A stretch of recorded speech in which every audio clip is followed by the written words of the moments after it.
Good morning and welcome. My name is Selma Meyerowitz, and I am a member of the UC Berkeley class of '68 and an advisory board member of the Center on Civility and Democratic Engagement, which was founded by the class of '68 and is at the Goldman School of Public Policy.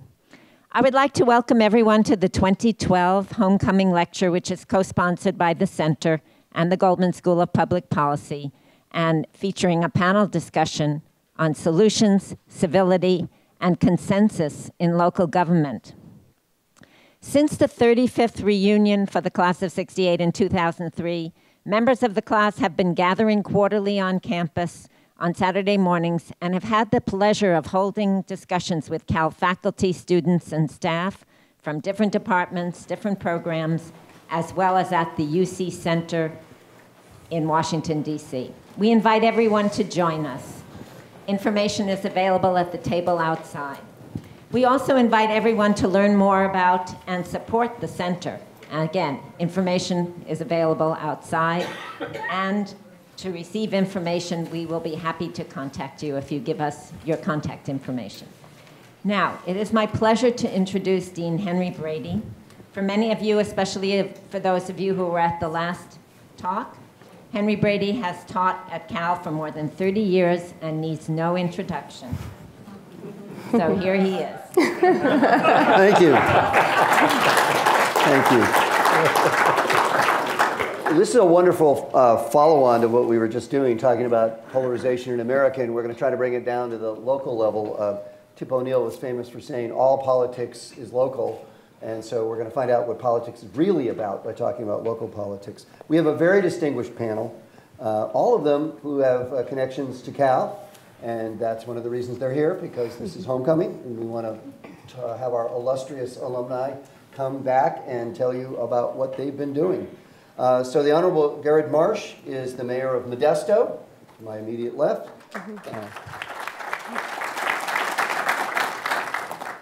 Honorable Frank Jordan, Mayor of San Francisco, formerly. And, gosh, Honorable, I love this. Jennifer was in our school at the Goldman School of Public Policy, so I really love calling her the Honorable Jennifer West, the Mayor of Emeryville. So this is a great panel, a diverse set of cities. What I want to do is ask a bunch of questions, then we're going to open it up for your questions around 11:10, something like that. So the first half hour or so will be me trying to go through a series of questions on three topics. What is local politics about? Is it the same as national politics? Second question is, how can mayors get things done at the local level? Is it possible to get things done given the current political climate? And then are there some new approaches, some new ways of doing things that bode well for the future? So with that said, let's ask the first question. At the national and state level, there's lots of debate about economic issues, taxes, spending, entitlements, deficits, and so forth. Also about social issues such as abortion, gay rights, and so forth. Are the issues considered in local politics anything like that? Or are you just mostly so focused on potholes and that's really what takes all your time, and maybe the politics of potholes is different than the politics of entitlements? So let's start with Jennifer. Great. Well, first of all, I just want to say what an honor it is to be up here on this panel. So thank you all for coming to listen this morning and inviting me to participate.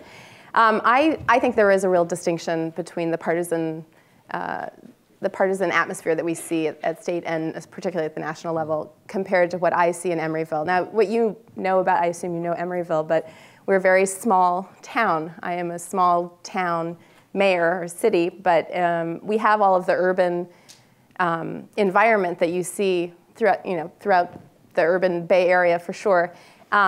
It is very much about the potholes in the sense that it's the tangible. It's what you see. It's what people feel every day in the town. And there are lots of things that I find, don't talk about in a partisan way. The partisan philosophies perhaps may underlie people's approaches to the local issues. But for me, it's very much about police and crime. It's very much about the parks that we have and maintaining them, whether the bathrooms are unlocked. I mean, it's very specific. And I think that that actually is refreshing. I think it's important, and it really speaks to what I can do and what the city government can do to support citizens. There are larger policy questions, for sure, and what I find is that too often we're dealing with the crisis of the day, and we forget to address the larger policy question. Those come about when we have opportunity to do that. But I find that it's really the tangible, often, the quality of life issues. So what's the population of Emeryville? 10,000. 10,000. And so let's go to Modesto, whose population is? A little over 200,000. 200,000. Then we'll go to San Francisco, which is the biggest city here. And really, while during campaigns, there's that undertone of partisanship that creeps up. But once the campaigns are over, it really disappears. Now your basic core philosophies of different council members and the mayor may be in conflict, but you really seldom, in fact, I've never seen partisanship actually creep up as the theme itself. It might be whether you're anti-tax or willing to add a tax or not, but mostly it's about getting things done. You know, whether you're going to put more police on or support the arts, whether you're going to pave roads or do some other project that's really at a local level. And really within Modesto, a major divide is not partisanship, but whether it's a divide between development interests and ag interests and protection of our ag heritage. And so I think you see much more of that than you do the actual Republican Democrat. And Mayor Jordan, how big is San Francisco, first of all? Well, we have 810,000 people by the latest population. And the difference I would see is, as you know, the federal, local, state, all different, but San Francisco is in a different category again many times because we seem to be on the cutting edge of everything. But the difference in local politics, to cut right to the chase, is that it's where the rubber meets the road. It's politics, in-your-face politics. Your constituency base is right there, looking at you and working with you and demanding things in person, where in the state and the federal government, your legislators are at a distance from the population, so they don't get that day-to-day constant conversation back and forth in order to get things done.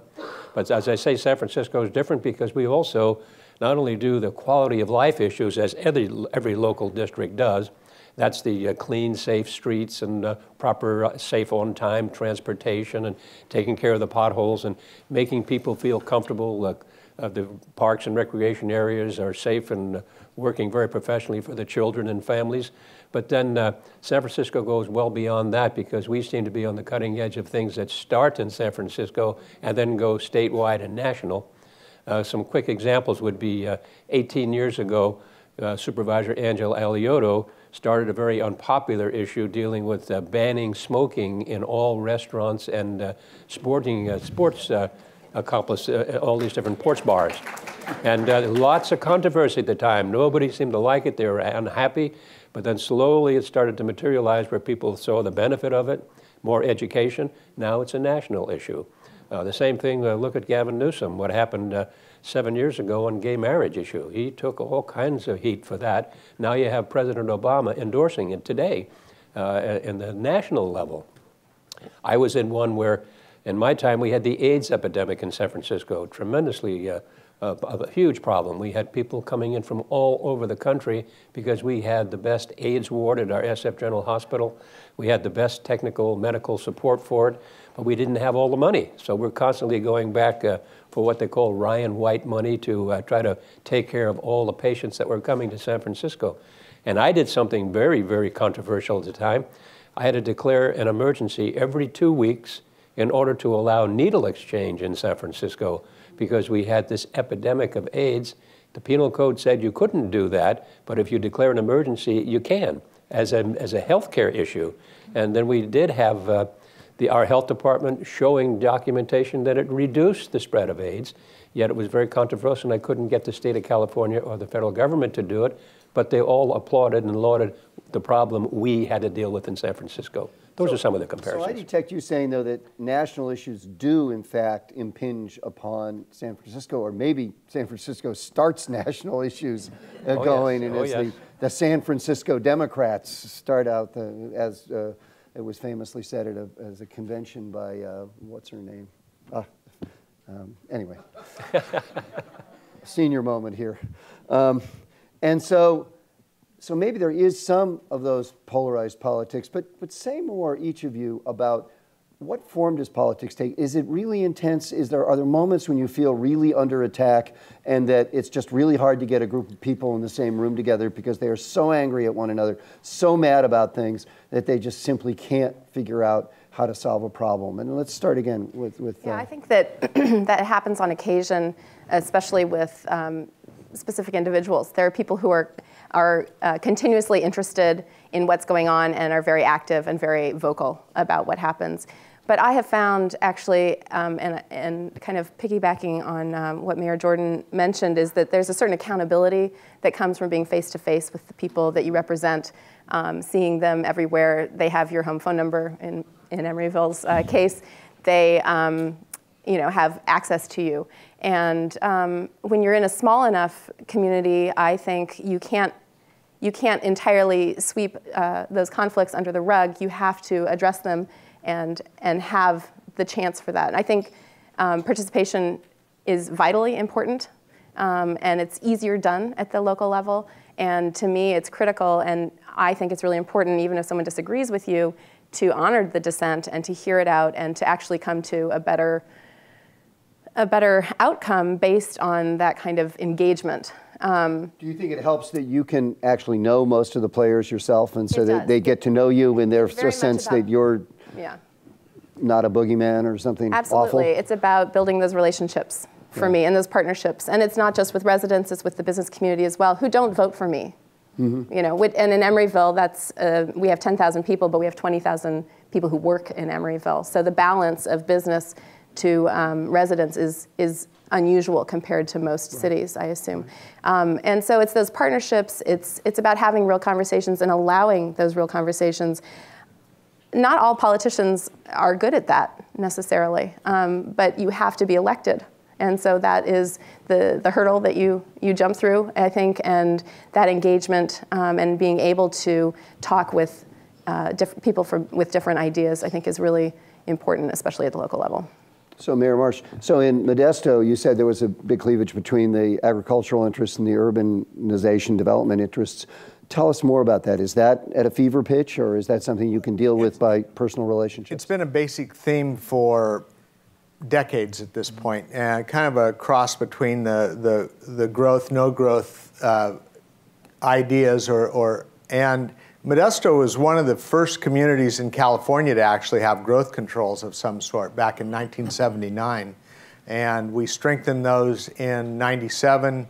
And then myself and a partner went out and put an initiative through to take away a lot of the county's right to develop. And so it's really, I ran in 2003 for the city council on a Grow Up, Not Out campaign, and I've continued that as mayor. Had all the development interests really opposed to me, yet I had a really, our city, on the initiative that we put on the ballot in 2008, voted 75% in favor of doing that. So it's the mentality to not pave over our farmland, but at the same time, the dollars into a campaign come from the development interests. So it's kind of that who can spend the money versus whose basic concepts are there. On the civility side, though, and getting, I've tried to work with my council to not respond when you have uncivil people coming to the dais and talking. So we limit public comment to 3 minutes, and have done that for quite a few years. And so some people get up and say very vile things. I called one of our council members a Nazi a few weeks ago, and because he wanted to restrict homeless access to some park, and he really wanted to say something back, but it just is so, when you're able to not let that person have a venue to continue, it just calms everything down, and I've worked very hard at getting my council people not to respond in those cases, and it's made our council meetings productive, and then we send them over to the department director or head that would apply to their concern, and they can talk to them right then out in the back of the council chambers, and it's been a good atmosphere. So Mayor Jordan, is San Francisco too big for that kind of personal politics and too much focused upon by the media, so that in fact it's just this boiling pot of things going on? Well, that's probably right. I always see as a mayor, when you go to your office every day, you feel like you're walking around the rim of a volcano waiting for it to erupt somewhere. You know it's going to happen, but you're not sure what part of the city or where. But we deal more with, a good example would be after the 1989 Lumberport, we had an earthquake. Now the freeway and the Embarcadero came down. Lots of controversy about should it go back up or should it stay down. Also the Central Freeway, do you want to rebuild that? And so we had many, many community meetings and lots of wailing and gnashing of teeth, if you want to say. Also, we have tremendous height and shadow restrictions in our buildings because of the hills, the bay, the beautiful views. People are concerned about losing their view if all of a sudden a high-rise building goes up right next to your apartment complex. I also decided when I became mayor that we were having budget deficits, as most mayors do. And so what I would do is go around to about 9 different neighborhoods of the city, giving my priorities based on the money we had and why I was making the decisions I was making, so that then get the community feedback and make sure that everybody's on the same page. Should always do that. But then I would find that certain strong factions knew where those meetings were, and even though from a different part of town, they would be there pounding and hounding me and my team to make sure that they've got their message across for the funds they needed. So there's a lot of give and take there. That's the one thing you'll find in local politics. And even though you think you design a program that will cover all the bases, there are others that will always find the loopholes or find some way to get their message in there. I would always say, I will give you your fair share, but I'm not going to give you someone else's as well. So let's talk now about the milieu in which local government exists, which is state government has got a lot of control over what you do. With Proposition 13, one of the major sources of tax money for local governments to a large extent went away. Therefore, local governments became more dependent upon state tax revenues and returns from the state. And then, of course, more recently, we have redevelopment agencies going away. We have realignment, which is an attempt to send criminal justice more down towards local areas. What's it like being out there? So let's start with Mayor West again. Well, for Emeryville, redevelopment was huge. It was 95% of our city was covered with 2 redevelopment agencies. I think more than any other city in the state, perhaps. And you noticed. Yeah. And it has clearly, the money that flowed through redevelopment transformed Emeryville. If you knew it 20 years ago, you've seen the differences that it's made in terms of taking out the industrial and really deteriorated part of our city, and not just what you saw, but it was actually the toxicity in the ground, and we've spent millions and millions of dollars cleaning up all that was left behind. It's not done, and the money's now gone. Redevelopment was a great thing for Emeryville in many ways, but I personally see the bigger picture of the state issues. I'm not impressed with how the state has handled the budget issues, but that's politics, right? And that's beyond, obviously, my control. What we have done is we've reacted to redevelopment going away by fighting as hard as we could to hold on to the projects that were in the pipeline but were not completed. It's kind of heartbreaking, the projects that have been worked on for 10 or 12 years, and suddenly the plug was pulled. And so we're working on that as we speak. It's been tough, and there's been a lot of uncertainty, and it's been clear that the state has been able to dictate, and particularly more recently the Department of Finance, dictating what is or is not allowed. And we're not talking huge sums of money here. We're talking, it's large, but in the state context, it's not. It's $10 million or $20 million, $10 million for a pedestrian bike bridge, $20 million for a new joint use school and library and city facility. So it's been very difficult to see redevelopment pulled away.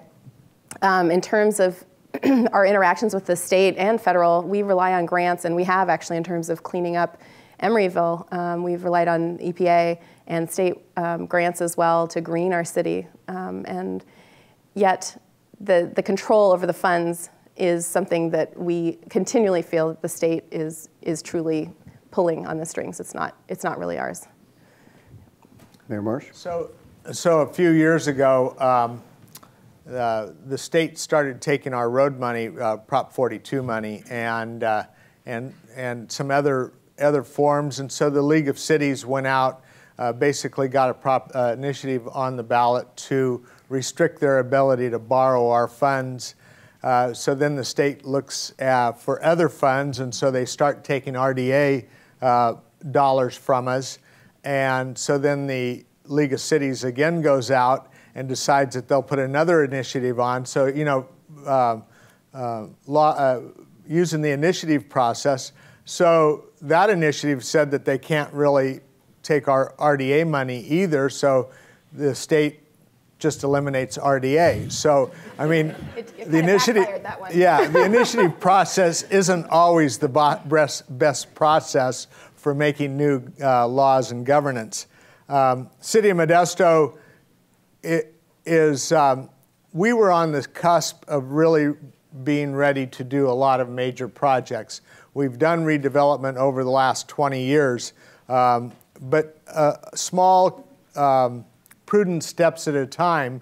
So we were not upside down in our cash flow. And we were just to the point that we were going to be able to do a lot of significant projects probably in the next 10 years that were on our plans.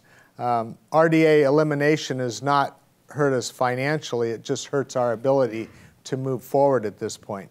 So, will some of those projects be picked up by some kind of joint private-public ventures? Hopefully, the court system's identifying it's down to 2 block areas that they're going to build a new court system buildings, 6 major buildings in our a $200 million set of projects that will be in our city core. We have 2 affordable housing projects that made it under the deadline to move forward that have broken ground this year will be downtown. So those are some things that we're able to finish up, but really the look of being able to have the city help developers by putting in infrastructure, reducing fees, or doing something else to give an incentive to build downtown instead of somewhere else has really gone away because of the RDA. I would start maybe with, on the state level, the 2 propositions that are on the ballot for November, Proposition 32 and 38, all dealing with tax measures when everybody knows that nobody likes to see taxes raised. They want to see you use the existing money you have in a much more proper way. And so I can see how mayors and city council members are really worried because what the governor is saying is that if he doesn't get this money passed, there'll be over $500 billion or so money that'll be taken away from education, from kindergarten through high schools to the 12th grade. It will affect transportation, health care, maybe a number of other issues, mental health. All those kind of issues could be impacted where we would all be receiving less money with no place to go except now all of a sudden you're on your own and to find ways to find more cuts in your own cities and counties. I also have an unusual situation that's different than all the other mayors in California. We have 58 counties, but only one, San Francisco, is the same geographic boundaries. All the others have cities within larger counties. And so the counties deal with social services, healthcare, and the jails and custodial issues. In San Francisco, I have to deal with those because I'm responsible for the county as well as the city. Other mayors don't. In Los Angeles, Sacramento, San Diego, that's a county issue. So every year I would go up twice to the governor's office looking at budget time, looking for money for the city. And then one time I'd go with the city council county members, and they would be saying, well, give us the money, but take some of the money away from the cities, the mayors. So then I'd go up with the mayors, and they would be saying, well, that's fine, we need the money, take it away from the county council members. And so I always felt that it was the wishbone effect for me. You're the middle, and something is going to break, and you're always going to lose. It's a great story.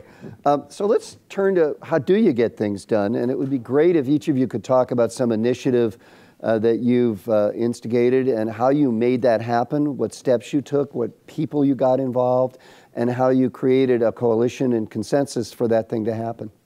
Yeah, it's a great question for me because how did I even decide to run for city council is actually part of that story. In Emeryville, we are unfortunate, or some would say blessed, that we don't have a newspaper that covers what happens in town. And so you're kind of left on your own to get that information. There are now blogs that send out that information, including my own.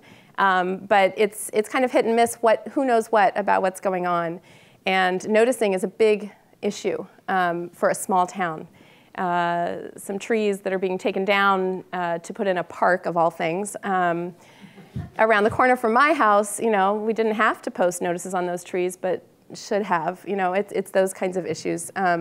So noticing and making sure people have the information to be able to become involved and to know what's going on. So it's that contact as well. And then secondly, I actually was a member of a group of citizens, residents in Emeryville who were concerned about the way development was happening and felt that, that the city certainly didn't seem to be looking out for the residents' interests as much as business interests and developers in town. And so I was a part of a group that was looking at those issues, and out of that group, I was inspired to run for city council. And so I think even as an entire city, or within that city, you can have clusters of people who form community. And that's how we talk about things, that's how we get involved and active.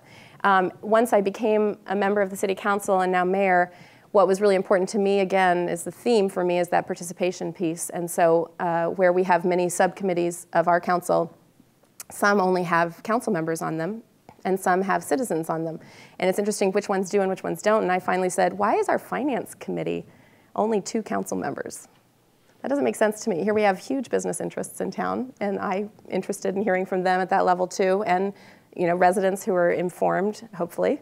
And so I opened up the finance committee, and now we have a labor representative and residents and business members who all at least are watching the budget and what happens and are involved, are at the table in those discussions. So I'm proud of expanding that involvement. Then you have to find the volunteers who are willing to put in these hours and read these packets, and I really want to applaud people who take that step. It's a duty to serve your community that way, I think, and I appreciate everyone who does. So those are some of the steps that I see, but really I think that flow of information is very important. And then having worthwhile community meetings. Once you get the word out, people come. If they feel like they're being listened to, it's worth their while. And if they're not, if it's just more, we're going to tell you what we're doing, and the facilitation of the meeting isn't such that we're drawing in that kind of input, I think we're really missing an opportunity. So working on that facilitation process as well. Now, Mayor Marsh, you do have a newspaper. We do, and really one newspaper for Modesto Bee is our city's newspaper. It really is the media source for our city. We are covered by Sacramento TV, but we're now and then they show up in Modesto unless there's some sensational murder or some big bleeding case. They don't really show up. So we're really, it's our newspaper alone that's the major. I meet with the editorial board every month privately in my offices, and we have a frank off the record conversation, and part of that is I've agreed that anything that I say in there, they can then ask me that question and I'll respond to it.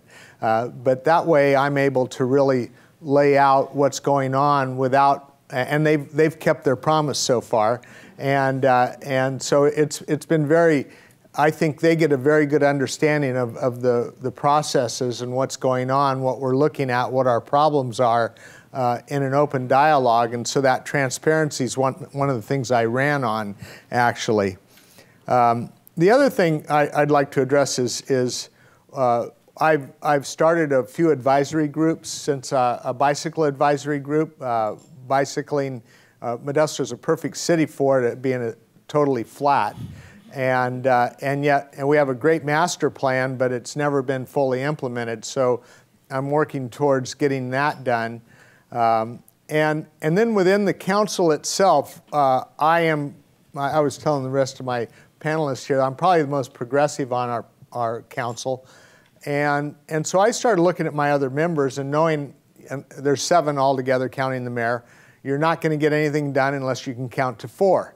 And I took each of those council members and looked at what they were, what their interests were, and I've given them initiatives that fall within my desires and teamed up with them. So those initiatives that are really crime or red tape or jobs, I've taken the more conservative members of our team, and the 2 of us will work together towards getting something done in that area. I've taken those that would be considered more liberal and done the quality of life or the labor issues or community involvement issues and worked together on those. And so it's given me a really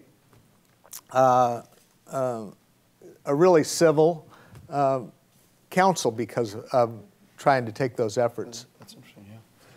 So even though San Francisco is hilly, it has quite a bicycle group too, and I'm not sure I want you to get into the bicycling in San Francisco, but talk about initiatives and so forth. Well, also you mentioned the press and the role of the press. I'm reminded of Mark Twain's famous quote where he said, if you don't read the newspapers, you're uninformed.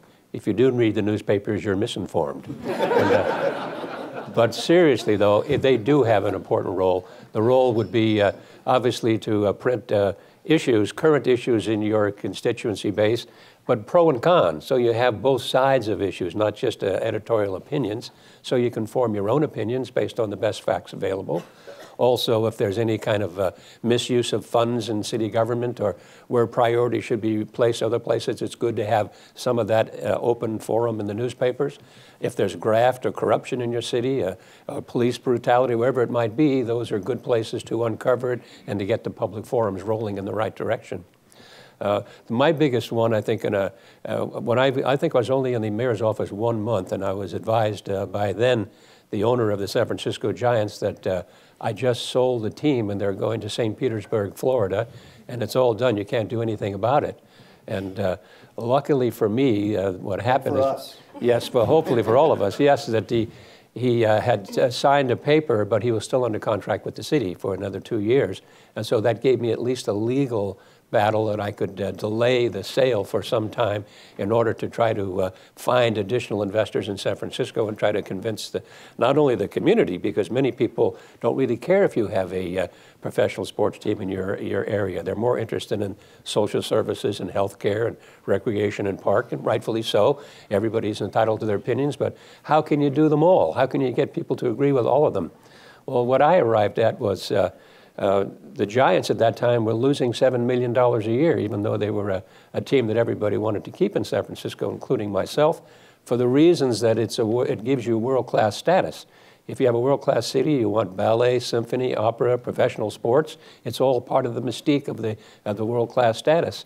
But then I had to find investors who were willing to invest in the team, even though they were losing $7 million a year. So who do you go to? You go to people like Walter Schornstein, owns the Bank of America World Headquarters, or the great Richard Goldman from the Goldman and UC Berkeley right here in your own campus. With the insurance, and Rhoda Haas, his wife, from the Haas Foundation from Levi's. Went to Charles Schwab, the stockbroker. Went to Don Fisher from from the Gap. And the beauty of all this was that their combined assets exceeded over $10 billion. And then I could go back to New York City and meet with the baseball commissioner and say, please don't take the team away from San Francisco so we can give you a better arrangement. You don't have any other professional team that has $10 billion of assets to stand behind them. Put another team in St. Petersburg where all the other owners would benefit by it. And so, to make a long story short, that's exactly what happened over a number of different time, maybe a 9-month time frame here to get all this done. But we also had to convince the public, and the public would accept it if we made it a public-private partnership. We're not going to build a new stadium for the San Francisco Giants. Private partners, private business will do that. We will lease the land, which is right there now in a beautiful spot in the China Basin area, south of Market, which revitalized the whole neighborhood. So people could understand that there was a give and take, but there was a benefit on all sides, and we weren't using a lot of taxpayers' money to take care of millionaires who own a professional sports team. And I think the history now shows that we have a world championship, we have a new ballpark, and we have a whole revitalized neighborhood. But it took a lot of work and a lot of effort working with the community and the business side, as well as baseball executives back East Coast. So we've talked about how local politics is different and how you get things done. Do you worry, though, that civility is a problem in America? Does it feel at the local level that civility is no longer there and that it would be good to find ways to get more civil discourse and more mechanisms that actually bring people together to solve problems instead of fighting over problems? Mayor West. I'm just eternally optimistic, and I think at the local level that's where we can really be a model for civility. And so I don't see that right now as being in decline. I just think it's important, and I think one of the parts of this question is about the education and how we prepare people to be engaged and how we model that as well. And so I think that institutions have a big role in that, not only in terms of, and I was a teacher for 13 years, so that's always important to me. Everybody here has a connection with education as teachers. Very interesting. And so I think that not only do we have to be sure that we are teaching our youth to be engaged themselves, but then that duty and that responsibility that carries with being in a democracy and being voting, registering to vote. You have till October 22nd this year, and you can do it online too.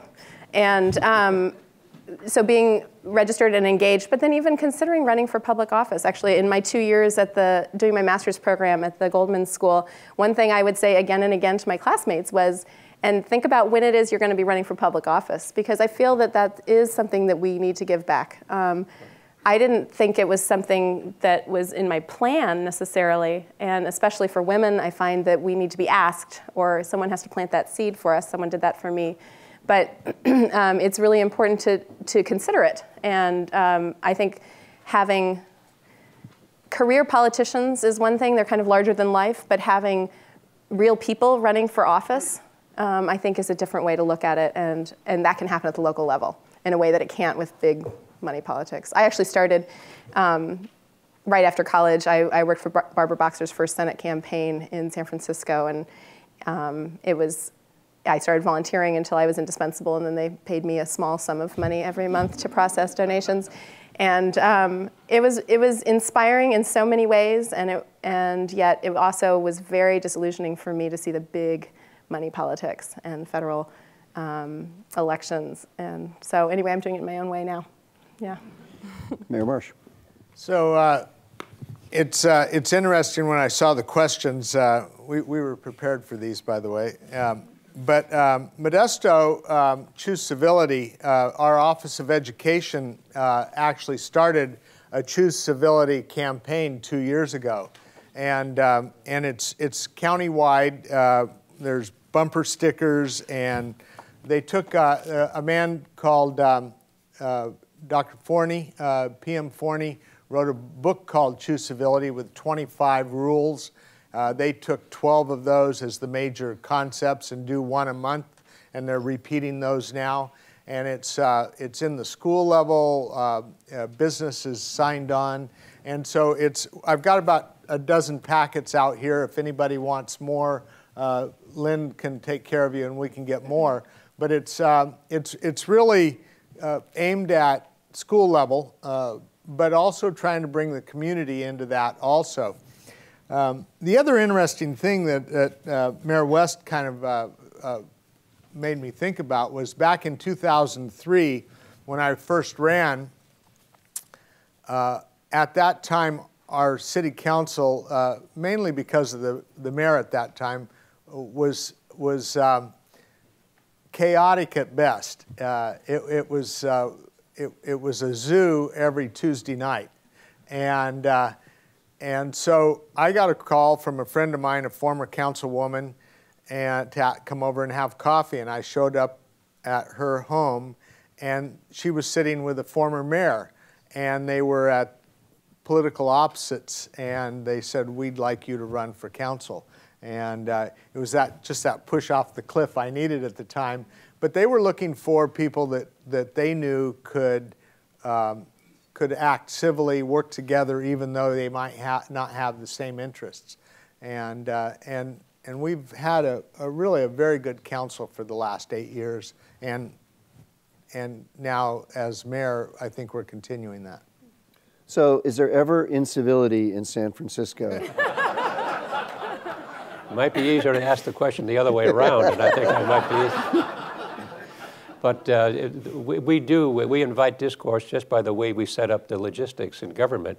We have 11 city supervisors, but they are elected by district, not citywide. So you take a pie and you slice it up in 11 pieces, and each of those supervisors are really interested in their own constituency. So there has to be a lot of give and take, lots of compromises to really get anything done on the total big picture. I remember Joe Alioto, former Mayor Joe Alioto, he made a comment one time about frustrations with him working with the Board of Supervisors. He said, if I wanted to pass a resolution for a get well card for somebody who was sick in the hospital, it would be a 6-5 vote. But my point also is we have to think about national, state, and local. And the federal government, we all see what's going on, and there is a lot of dissension, undermining, discrediting, very hard to work together. We shouldn't be looking at a Democratic answer, Republican answer. Just find consensus and do the right answer. It's a simple logistical thing because they are also role models for the state and the local elected officials. And what we see there is really not a good role right now. We have to find better ways to get them working together. I remember at that time Ronald Reagan was the president. He had Tip O'Neill as the Speaker of the House. They said that even though they had lots of confrontations in the daytime, they'd always meet around 5 o'clock for a drink, a social event or something, just to talk over things and get a little more communication going. And then it started to move to 4 o'clock and then to 3 o'clock. And Tip O'Neill's answer was, well, it's 5 o'clock somewhere in the world, isn't it, right now? Okay, so I want to open this up, and I'm just going to read something first that may actually form the basis for further discussion. And it's that recently the International City-County Management Association, which, by the way, once was the International City Managers Association, but it's expanded its reach, asked administrators to predict what local government would look like in 2020. And those predictions included a bunch of things like this.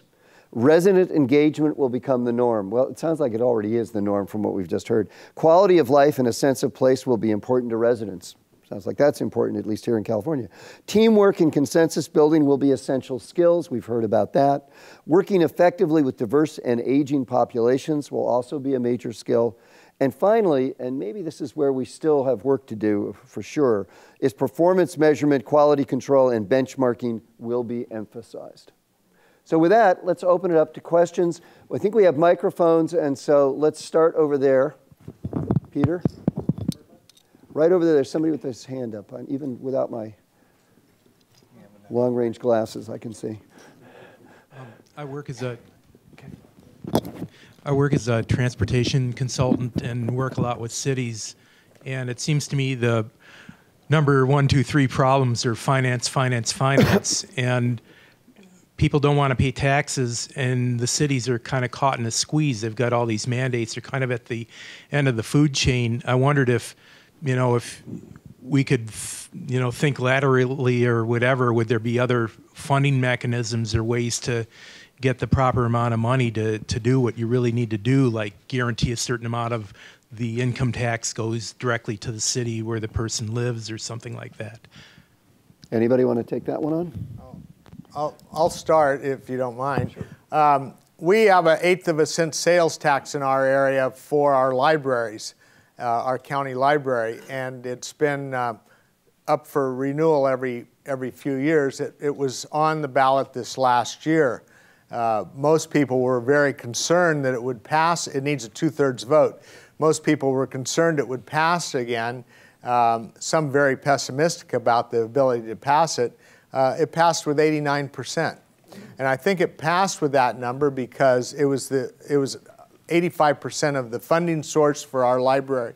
People understand the value of it. And I think once it gets down to the point that people can realize that there's dollars are going for something that's used efficiently and used to their benefit, they don't mind paying. But when it goes into just a big black hole of government, they see the corruption, the misuse of funds, the questionable use of funds, and also those issues that cause schisms within our whole society. It's much harder for people to vote for a tax. And I'm in the process of moving forward, forming a citizens committee, business leaders, community leaders, political leaders, to really look towards putting a half-cent sales tax on the ballot for public safety next year. Looking at the realignment, the issues of that, whether it's caused by realignment or if it's national, we don't quite know yet. But our crime's really increased, and it's throughout the state. And I think if you can convince people that their money's not being wasted, we think they'll vote for it. And so that's our job, the one that I have coming up. I want to get to more questions. Does anybody have something to add? I just want to respond to that as well and say that I think at the local level people can see, where their money is going, but it's difficult when you're tying a parcel tax to one specific service, and then what are you going to do? Pass a parcel tax for every single service until it gets messy, and also then that money is tied, right, in terms of flexibility.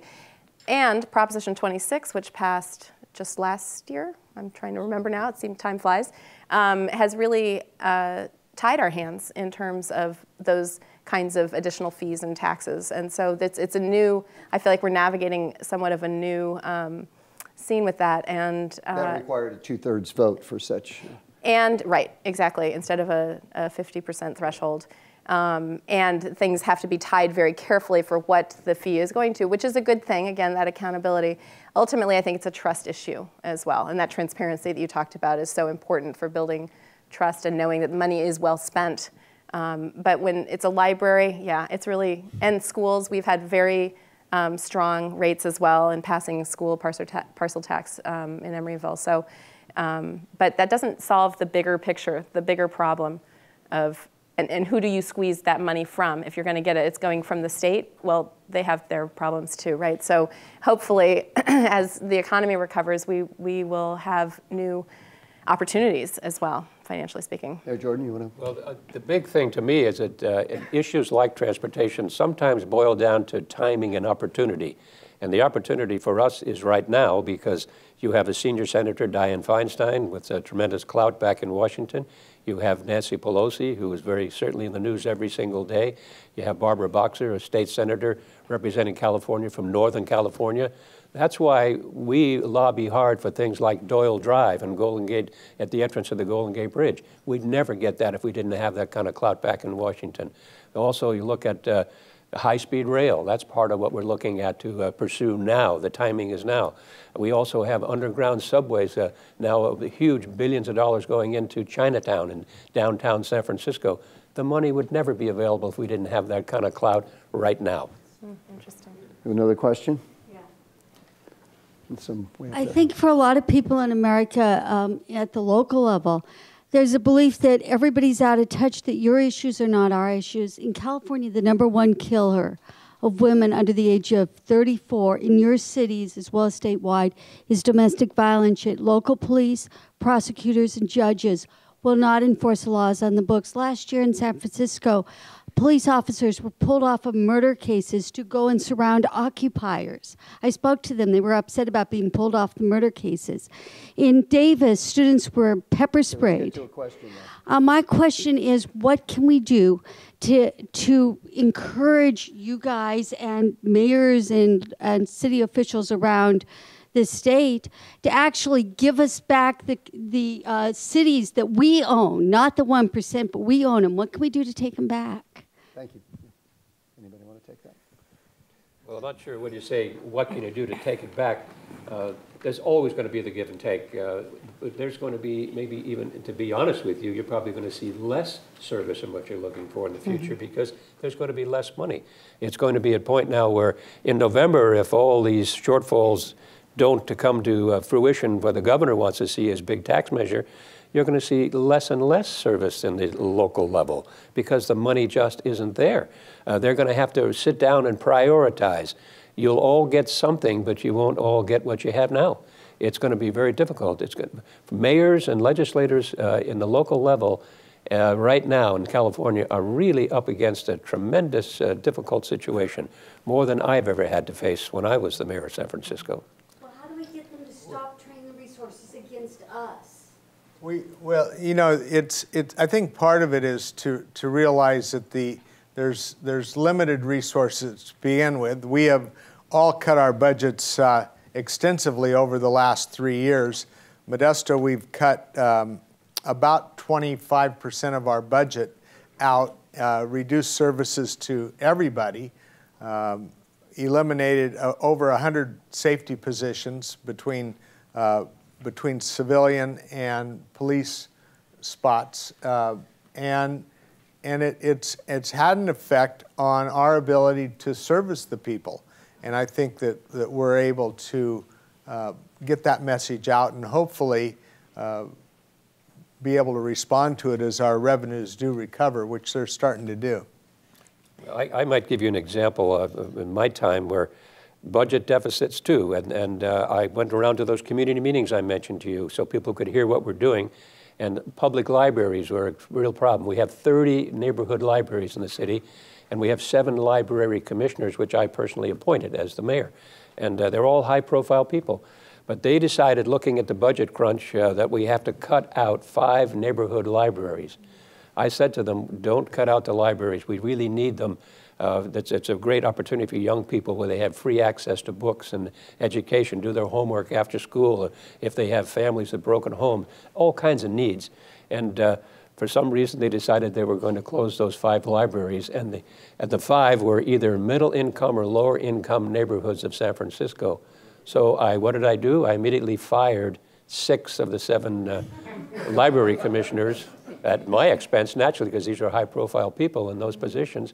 But the beauty of it is that the libraries never closed. What we'd had to do is take money from all the other 57 agencies of city government to keep them open as a priority, because that's what those neighborhood community meetings said. We want them open. And so I had to really swallow hard and find less money for all these other agencies to get it done. But I'm proud to say that those libraries never closed and they're still open today. So we have a question way back there. I'd like to thank the Mayor Jordan for your wonderful accomplishments, because I used to go to San Francisco State in 1983 to 84, and I came back to San Francisco for other reasons with my family. And I've got to tell you that I've gone to job interviews and things like that throughout San Francisco, and I've taken the Muni and the Clipper card, and all those things are so wonderful. But particularly, I had to go to a meeting down by the ballpark. I didn't even know my way around, but you added the extra line on Muni. All these accomplishments are quite tremendous because it's streamlined the transportation throughout San Francisco, and I felt very safe going to some other areas. When I was a student in San Francisco State, I was living in the Tenderloin. That has tremendously improved the safety in all these areas. And instead of having complaints, I'd like to really look at the accomplishments of the mayor and the administrations, what they've done, because they've made a lot of changes that people who are not from here don't see. And I've seen it. Thank you. Well, thank you for your comment.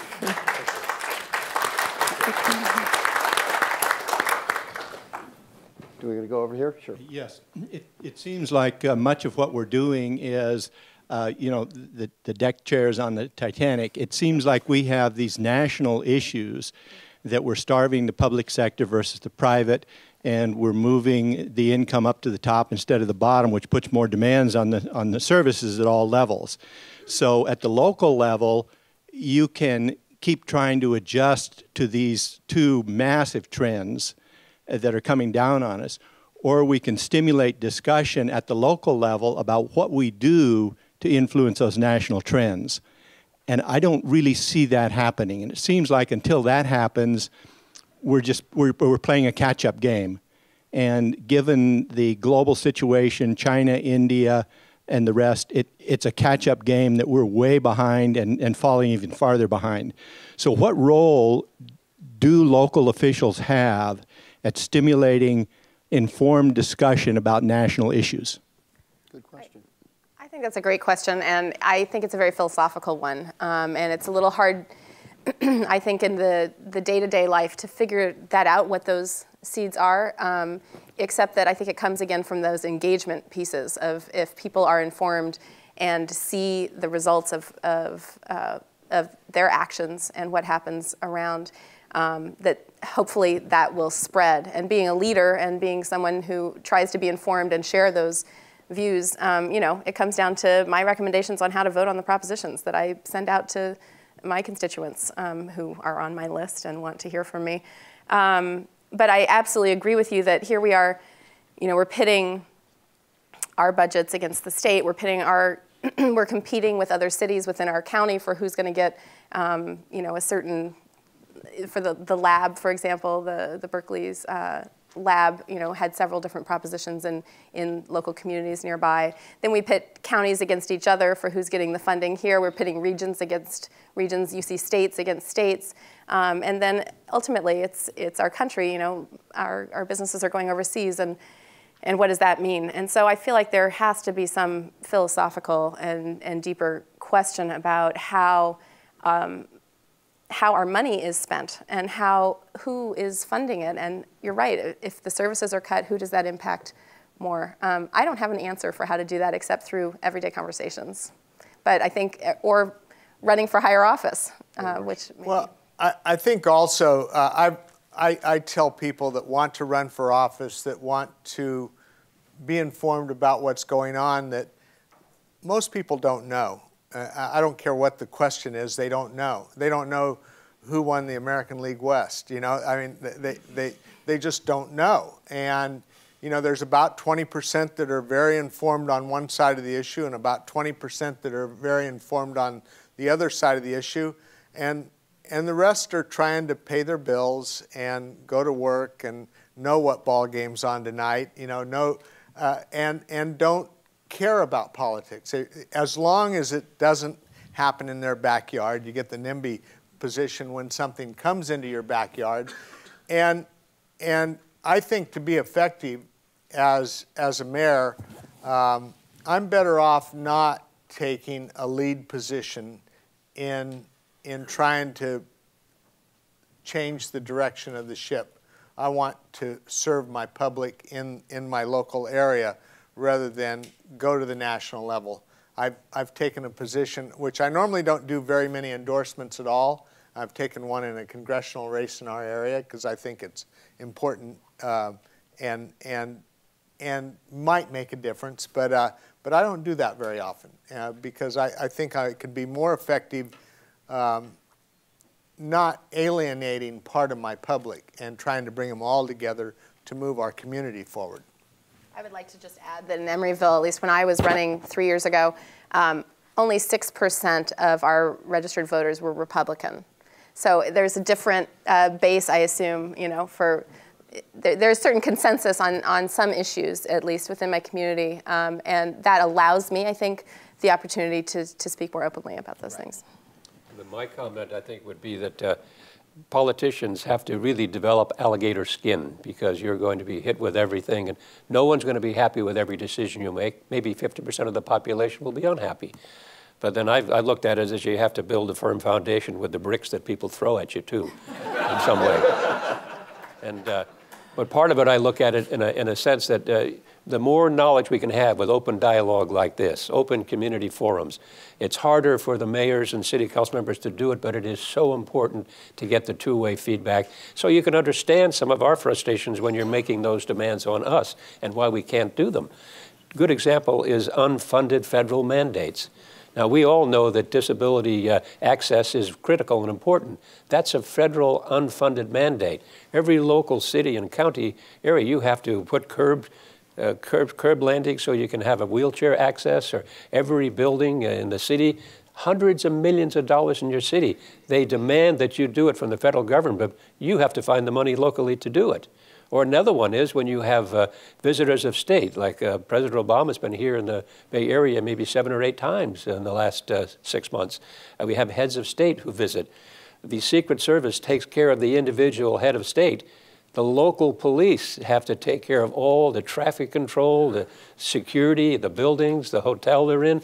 That's your money, but that's an unfunded federal mandate that we have to pay for as taxpayers locally. So time for one more question. Let's get this person over here. Yeah. Yes. In the hour before this, Dr. Brady confirmed for us the extremism within our society today, where, you know, from Tea Party all the way across the board. We just came back, and I want to commend you because all the effectiveness of civility, of intelligence, of experience pays off, and I'm personally refreshed and hopeful that we may have a society that can function in a better way than what we have. But I just came back from overseas I live in Oakland. I wish Mayor Kwan also had a chair here today, and she is a Berkeley alum. Because the first headline I saw with the first newspaper was that the city council just had to disband because mass rioters and hysteria descended in the council chambers, and I'm sure you're all aware of it.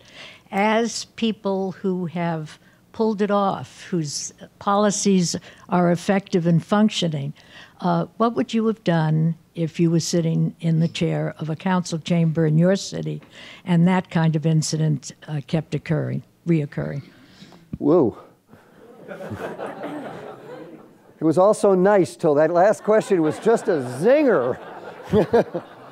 Okay, guys, what would you do? I'm not quite familiar with what happened, actually, the incident, but I'll tell you what we do in chambers. I talked about a 3-minute limit. I don't allow clapping other than when there's recognition of, we do presentations and recognition at the beginning of our sessions.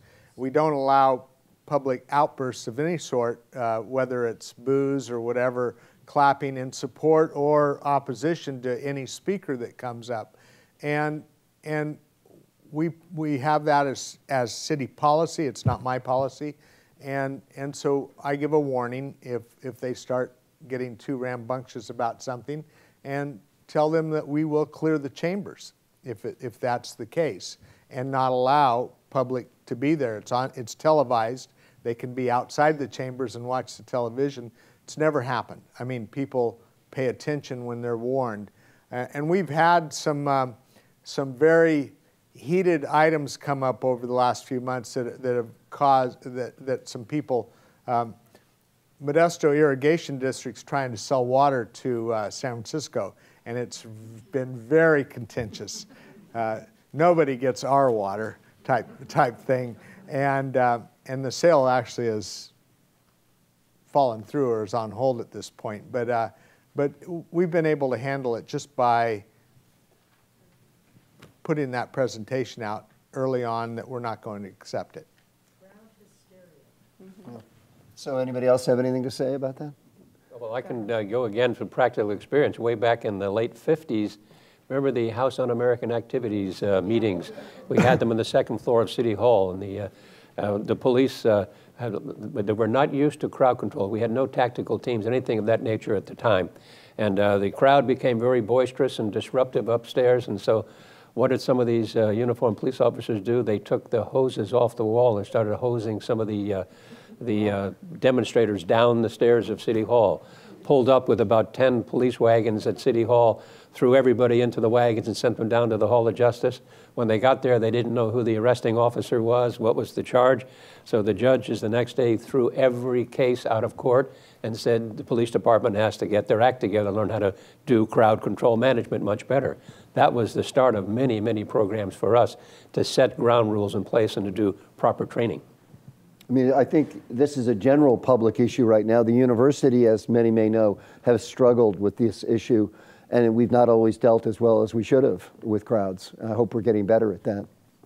I think it's also important to find the places where people can voice what they need to say and find safe and ways where they're feeling heard. It's interesting when Mayor Jordan talked about going into the communities. I find actually that the formal structure of a council meeting is not always the best place to have a dialogue. If someone makes a public comment on something that's not on the agenda, we actually can't really respond to that. We can't deliberate.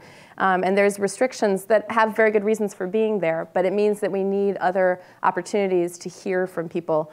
And I think that going into the community is a great example of that. People do need to be heard, and if they feel like they're not being heard, I think their behavior perhaps becomes worse for that reason. But we need to find ways to make sure that people are feeling heard as well. And so that does not to excuse bad behavior, because I mean, as a teacher, everyone needs to follow the rules, right? You need to, you need to be polite. In Modesto, we do two different projects. We have a quarterly council in the park, where we go out to the park with our directors of all our departments and have it just a casual conversation, no agenda. And then I do quarterly mayor's meetings at different facilities around the city, each different area of town each quarter. And I bring almost no staff, and just I take questions and complaints and problems and whatever. And it really gives the chance for those that have issues that they don't want to get up in front of the public or whatever, are able to come in and voice their concerns. And sometimes you have well-meaning aides who want to assist you, and even as chief of police and as mayor, there's some controversy in the neighborhood, and there's a big community meeting coming up, and they'll advise me, oh, don't go there, you'll be eaten alive. There's going to be all kinds of hot potatoes that are very difficult to explain. And I said, don't you understand, that's my role. That's what you have to do. You don't avoid those things. You have to go there and answer those tough questions so they understand and can relate with you. Take the heat. And I would always say, I'm here first to listen to you. Let them get the frustration out first before you start to get up on the stage and say, oh, as chief of police, this is what I think needs to be done in your community to make it go better. The worst thing you can do. Let them vent whatever is going on first and then work off of the solution together. So we're just about finished, but we're going to have Peter say a word or two in just a moment. But let me just say, I feel uplifted by this. I feel that we're in good hands here. And that's probably because they're all Cal alumni.